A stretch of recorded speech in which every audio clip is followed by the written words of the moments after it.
Hey everybody, I just wanted to throw together this quick video on how to reset planer blades. I got this planer secondhand and the blades became very dull. I got lucky that my blades were reversible and the reverse side was a factory edge, so all I had to do was flip my blades around. But once I got the blades out and flipped around, it came time to reset the blades. Now I was kind of dreading having to reset the blades because I know how tedious of a process it can be, but it turns out all I needed to buy was these magnetic jigs. Now I recommend that you do the same. It's made by Woodstock International and it's pretty cheap. It was about 20 bucks. Most of these planers come with a jig to reset blades, but with an older model like this, they're often lost. There's nowhere to store those jigs on board on the tool. So they get thrown into drawers and then you can't find them, and they're like 70 bucks on eBay because they're so rare to find.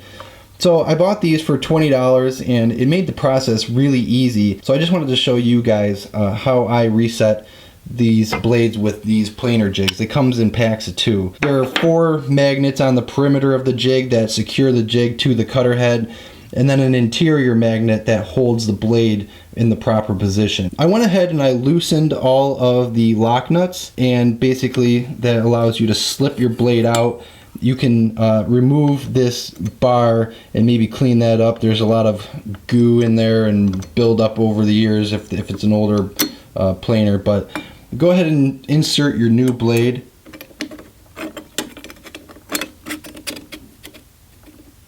Now you're going to want to make sure that that lock bar and your blade are both centered in the cutter head, and we're going to go ahead and install these jigs. Now this model planer, and I know that several others, have springs underneath the blade which basically push the blade out. So when you are using a jig that you have to hold in place manually, those blades will be pushed out into your jig, and your jig will be able to do its job. But that's kind of what I like the magnets for. It holds everything in place and allows you to free up a hand while tightening. So what I went ahead and did was I loosened these nuts. Now when you loosen the nuts, you're tightening this bar up against the blade and locking it in place. It sounds counterintuitive, but you really are loosening the nuts to hold this blade in place. So what I went ahead and did was loosen them to the point where the blade was still free floating in its slot. So if I were to tighten one nut a little bit, it would lock it in place. So I went ahead and locked them all in place, and then just one by one. And then I went back and I loosened them and made sure that all of them were to the point where if I turned it even a quarter turn, it will lock it in place. If I turn it back that quarter turn, it'll go ahead and free it back up. It's still free floating. If I push down, those springs will push it back up. I'm going to go ahead and install the magnetic jig.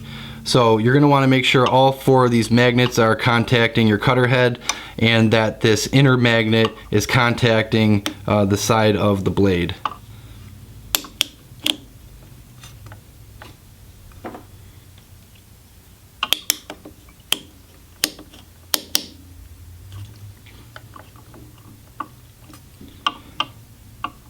Now that your jigs are installed onto the cutter head, go ahead and check and make sure that you have the same amount of exposed flat surfaces on both sides, just to make sure that it looks parallel. It should be, because these really lock themselves into place. There's really not a lot of guesswork when it comes to installing these. So once they're installed, your blade should be level, even, and you can go ahead and tighten these nuts. So what I like to do is start with the first one and go ahead and make sure that it's nice and snug, but I'm not tightening it, I'm only making it snug. Then I'm going to go to the outside and snug that one up, and the other side and snug that one up. Then I start and I work from the middle out and I snug up the rest of the nuts. Once you have a couple of these snug, you can go ahead and remove this jig and snug up the rest, and then once they're all snug, you can go ahead back, starting from the middle out, and tighten the rest.